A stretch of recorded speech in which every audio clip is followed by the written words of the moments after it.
Oh man, it's Corellian spice soup. Totally rad. I can see colors.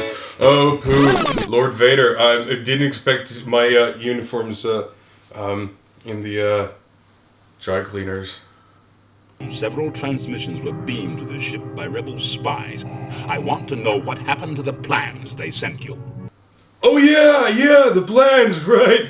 Yeah, undercover mission, man. Miami Vice style, right?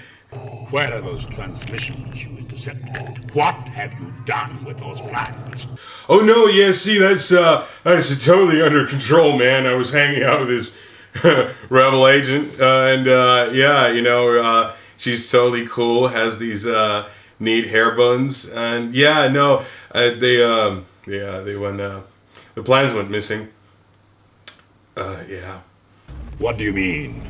Oh no, yeah, remember I told you about her, right? Like high-ranking, influential. I thought, if I offered her the plans, we could, like, convert her or something. I don't know. I told you she would never consciously betray the rebellion. No, yeah, I know, man. I was like, I thought she was totally, like, ready to betray us, but I don't know. Maybe I'm just, like, not cut out for this Imperial stuff. Commander, tear this ship apart until you found those plans. Yo, man, you don't talk to me like that. I know you're like, Palpatine's top dog.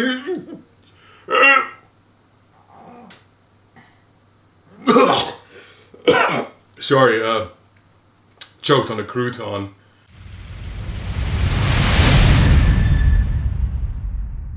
Let's talk about Star Wars. Let's talk about an 8-year-old boy who lived in a just overthrown post-Soviet regime and I was eager to find new things. Even this small 8-year-old boy knew that his world is about to change because new things are going to be introduced. And oh my god, the first time that 8-year-old boy saw Star Wars, a name so universally renowned, so universally beloved that even when you say it, Star Wars. Star Wars. Star Wars. Star Wars. Star Wars. Star Wars. Star Wars. 5, no pun included, fans echo it right back at you across the world. That's how cool it is. And you know what the coolest thing about Star Wars is? Is that people went on missions, and cool missions, like, rescuing a princess from the Death Star, or blowing up said Death Star, or even just finding a smuggler who will take you off planet when the Empire is blockading it. And do you know what? That's what Imperial Assault is all about. Going on Star Wars missions, and what could be better? If you haven't yet heard of Imperial Assault, well, it's a retheming of a dungeon crawler by Fantasy Flight Games called Descent 2. And in Descent, which was a fantasy-themed game, you either played as the evil overlord who's hatching nefarious schemes like stealing shopping trolleys from the old ladies at the co-op, or feeding the pigeons at Trafalgar Square. Ugh. Or you played as the heroes. You're trying to stop the evil overlord by going to various castles or ruins or catacombs and dispatching the creatures that the overlord sent there, such as orcs, ogres, or even traffic wardens. Now, in Imperial Assault, however, you are playing either as the representative of the Imperial agent, or Rebellion's heroes who are trying to stop the Imperial agent's schemes. Such schemes as feeding the Imperial pigeons at the Imperial Trafalgar Square, or even stealing the shopping trolleys from the Imperial co-op. Okay, it sounds like it's the same game, but I assure you, it's not. Imperial Assault takes the bits that Descent did really, really well, like the really cool dice mechanic, and builds on it and learns from its mistakes. Like any good dungeon crawl, Imperial Assault has heroes you can play, and the selection is really, really cool. For example, in the new Twin Shadows expansion, you can play as Biv, this guy, right? Or as I like to call him, Biff, from the future thing with the skateboards. Anyway, Biff is an up-close and personal kind of guy, because it's not just a picture that you get with these characters, but it's a special ability that they can do, and also the statistics are different. They have a different number of health, and they have a different number of endurance points, and the once per time ability is what truly makes them unique. For example, Biff here can run up to a guy and punch him in the face and then shoot him, because why wouldn't you do it that way round? The thing about each of these abilities, they normally cost endurance, and endurance is a thing that basically once you fill it up, you can't use it anymore until you rest. And it makes resting harder as well, because see, recovering hit points is a very important thing in Imperial Assault, because once every hero reaches a certain limit, they are not eliminated, they simply get flipped over and they lose their cool ability. But in addition to that, once every hero has been wounded, as it's called, that's it. You lost the mission. So it's really important to kind of keep them alive. And one of the things you can do as an action in the game is to rest up. And first of all, you restore a number of endurance points when you rest, equal to your endurance value. But if your endurance gauge hasn't filled up yet, then the remainder you get to heal as hit points. So having a lot of endurance filled up means that basically you're not going to heal very well. And you're kind of always trying to find this balance between the actions that you want to do, that you spend endurance on, and just being alive, which is something I struggle with every day. But that's not it. See, characters don't just get a character sheet, they get a deck of stuff. And amongst them, you'll have a starting item like Biff's Repeating Blaster. But in addition to that, you'll get things you can get in between missions. And that's right. See, Imperial Assault is a campaign-based game. And that means that, well, the things that you do in the mission matter. Whether you succeed or fail matters, because whether you succeed or fail, that's how many experience points you're going to get.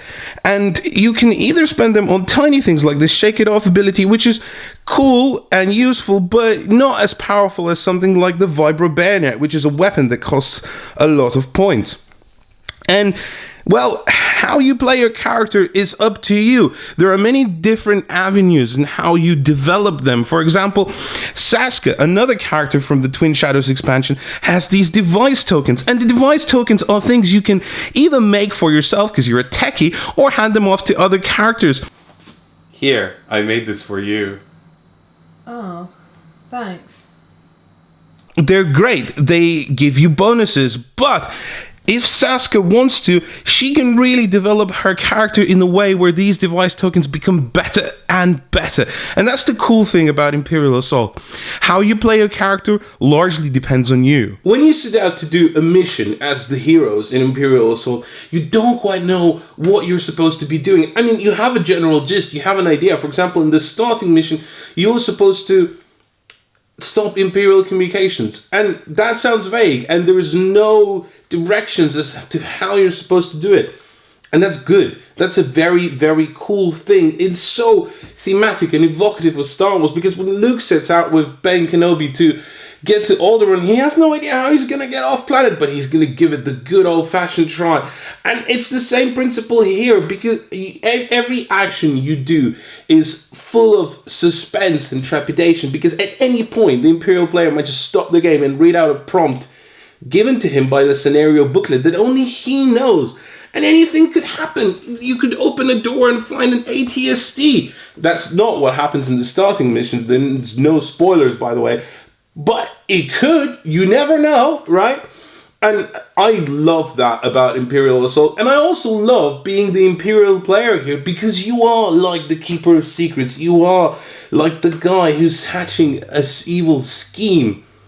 And it's great. It's really great. But there's even more decision making in how you activate your figures, because, well, in each round in Imperial Assault, play alternates between Rebel Imperial, Rebel Imperial. And if you are the Rebel player, you get to activate one of the player characters. And they get 2 actions, and then the play proceeds to the Imperial player, and they'll get to activate one of their enemy groups. So you're trying to decide who's best to move first. You know, should Biff go first and hopefully just try and take out this E-Web engineer with his double attack? Or Should he focus on the Imperial droid? But wait, the Imperial droid has already gone this turn, so maybe I should just focus on opening the door, right? But I don't know what's behind the door. I have no idea. Anything could be there. And that's why Imperial Assault is so incredibly suspenseful. And to make matters even more interesting, there's all these terminals you need to activate. Sometimes you know what they do, sometimes you don't. And these crates you can pick up which give you money at the end of every mission, and an item you can use during the mission, like the Bacta infusion, which will heal some health, or the Adrenal Stim, which will restore some endurance, or even some dice. Apparently you can use dice in combat as well. And the final icing on the cake of all of this is the combat system. Because honestly, you have no idea what's going to happen. Now, combat in Imperial Assault, I like to liken to making pancakes. Because even though you're certain that you've made pancakes 100 times and you know exactly how to do it, every so often something happens that is just completely unpredictable and it kind of burns in your face. So basically, every card you get in Imperial Assault that is a weapon card will have a number of dice that it will let you roll whenever you're performing an attack. So in this particular case, you will have the yellow and the green die. And every dice has a different chance of generating a certain value. For example, these red dice, they're very good in melee because whilst they don't have a lot of accuracy, they have a lot of hits and it's the only die that can generate free hits. However, accuracy is really important when you are making ranged attacks. So if you are further away from your enemy and you're trying to make a range attack against the Stormtrooper, for example, you'll need to generate an accuracy of 3 because he is 3 squares away. And that number needs to come up between the total of the dice that you rolled. In addition to that, you get these squiggles, or as I like to call them, your weapon's super sparkle ability. Now, these abilities depend on the weapon you are attacking with, but each squiggle you generate, or surge as it's called, will be able to activate a different ability, like PS1, which lets you negate some armor. You can do some extra damage, or you can even impose a negative condition on the enemy, like weaken. The biggest change from Descent 2 in Imperial Assault in combat is specifically how characters defend. Now before, whenever anyone attacked, they just grabbed all the dice, attacking and defending dice, and rolled them together, subtracting the negative results from the defense dice. Now each character has a die that is particular to them, so it's either going to be a black one or a white one, and they have obviously different results again, and they roll defense on their own, which is cooler because you get to envision that your character is doing the dodge or your character is deflecting the attack rather than just the attacker failing, which I think is much better and a much neater way of doing it. Hello. Now, I don't very often play dungeon crawlers, but when I do, I like to play as the GM. And in Imperial Assault, the GM is the person that sees the most changes in terms of rules and how the game works. And actually, this is where the big change from Descent happens. This is what makes this game really enjoyable for me. Now, I say that because me and Elaine weren't very big fans of Descent. Sure, the game is fine, but the GM experience was very tricky. You see, oftentimes you're being told that whether it's a board game or a role-playing game, if you are the GM, you should not so much have an adversarial role, but try to make the game enjoyable and interesting to play. And if you are going to win, you know, by the skin of your teeth. And I just don't found that to be very interesting in Descent. And furthermore, so much of Descent and Imperial Assault at the same time is centered around positioning and preventing the heroes from getting to a certain spot on the map. Now, the reason that wasn't very good in Descent was because what you had was a thing called monster groups, and monster groups were a group of monsters that were grouped around a symbol, and if that symbol was available for that mission, that meant that throughout the course of the mission or at the start of the mission, you can pick that monster and just plop it on the board, just like that. And basically what happened is that effectively, and you even had open groups, which meant pick any group, right? So what you would do is you would pick the biggest, meanest, baddest thing on the board and plonk it right down so the players couldn't pass through it. So one of the really key and important changes in Imperial Assault is that now you can pass through enemy figures, and even though it costs a little bit more in terms of movement points, that's that just prevents you from doing that. And the bigger and more important change was the addition of this. Yes, that is indeed a Nokia Engage that you get in this box. And whilst it doesn't really let you make phone calls and you can't play Worms Armageddon on it, what you do have is a round dial and a fret dial. Now, fret is a new concept to this game, and it is very important. The round dial basically tells you what round you are on, and each mission has a certain number of rounds that the heroes have to complete the mission in. But the fret is a currency the Imperial player gets every round. You see, the monsters you get have a fret cost right here.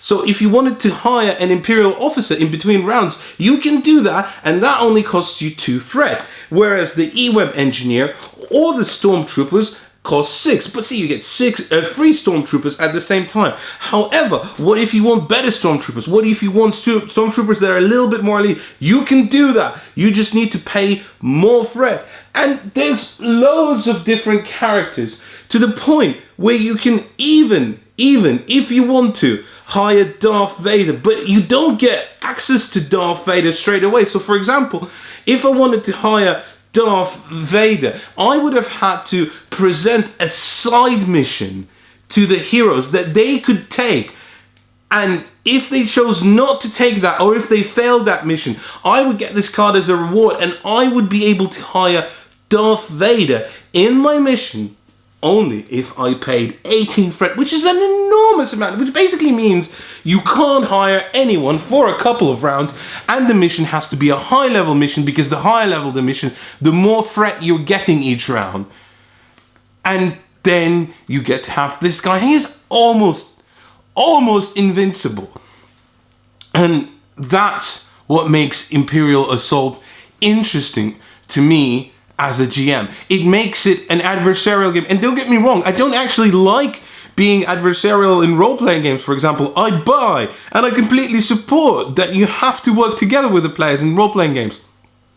To me, this is different. To me, here, I want the adversarial experience. I want to sit down with my friends and have banter and cheeky Nandos and have Star Wars jokes at a table. To me, this is not so much about theme, although it is brimming with theme.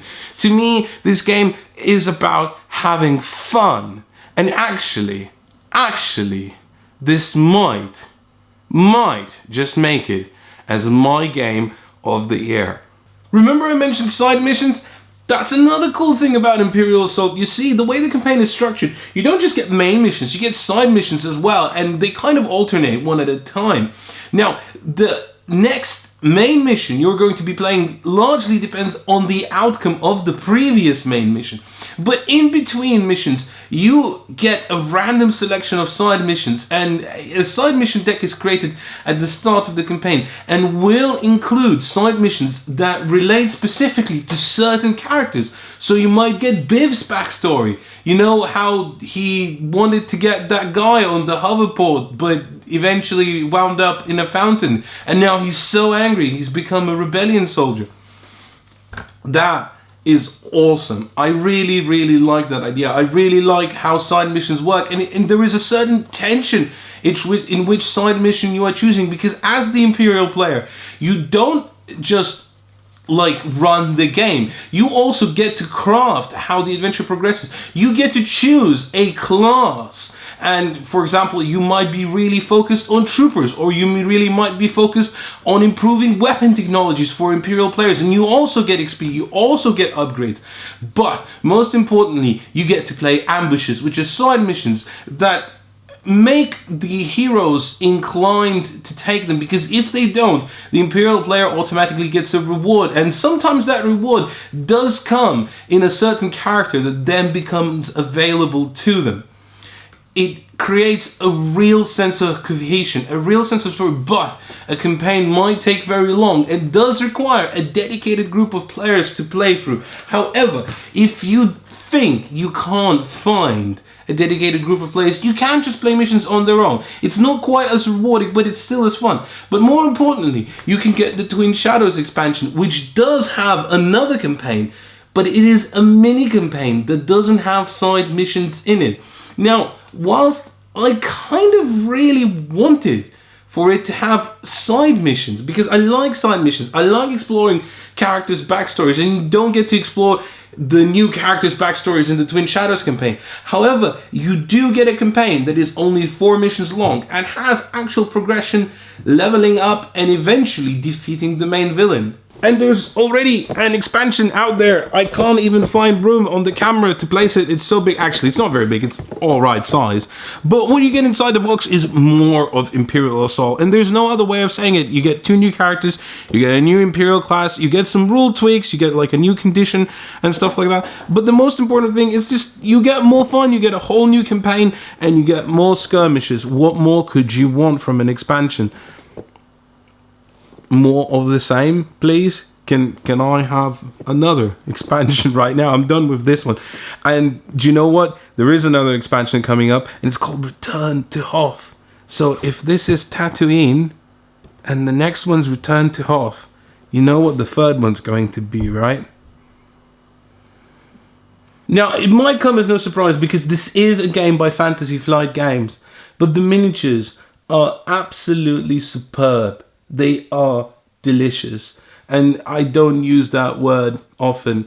And I mean, this ATST is purely like enough of a reason to just buy the box on its own, because they have done an amazing job on it. And you can have 2, you don't just have to have 1, you can have another one, and that has a general on top of it. He's just pointing like that, which is awesome, and what you want. And he's not just any general. That's the cool thing about it. He is a villain in the campaign, and you get to experience the, you know...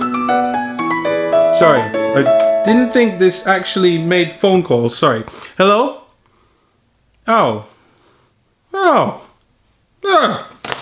Right, apparently this scene's not very funny and we have to end it. And you might be saying, Efka, you've been overly positive in this review. You're just gushing. There's nothing negative. Surely there has to be something negative.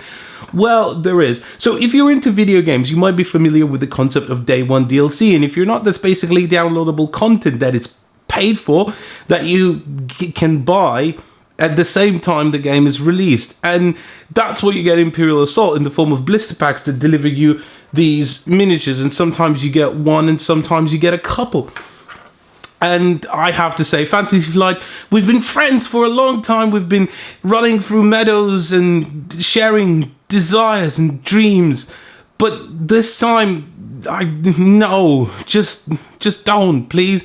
It's not consumer friendly. I mean, it works for video games financially, and I imagine it works for you financially as well, but I don't think it's a consumer friendly thing, so I don't think you should do it. Having said that, however, I think that what you get in the pack is pretty good. You get like a miniature or sometimes a couple, and the price largely depends on that. But also, in addition to that, you get an extra side mission. And if you're the Imperial player, you get these Imperial agenda cards, and you get 2 skirmish missions. What are skirmish missions? Well, I haven't mentioned this yet, but there's a whole other game in Imperial Assault. There's 2 games. You don't just get 1, you get 2, right?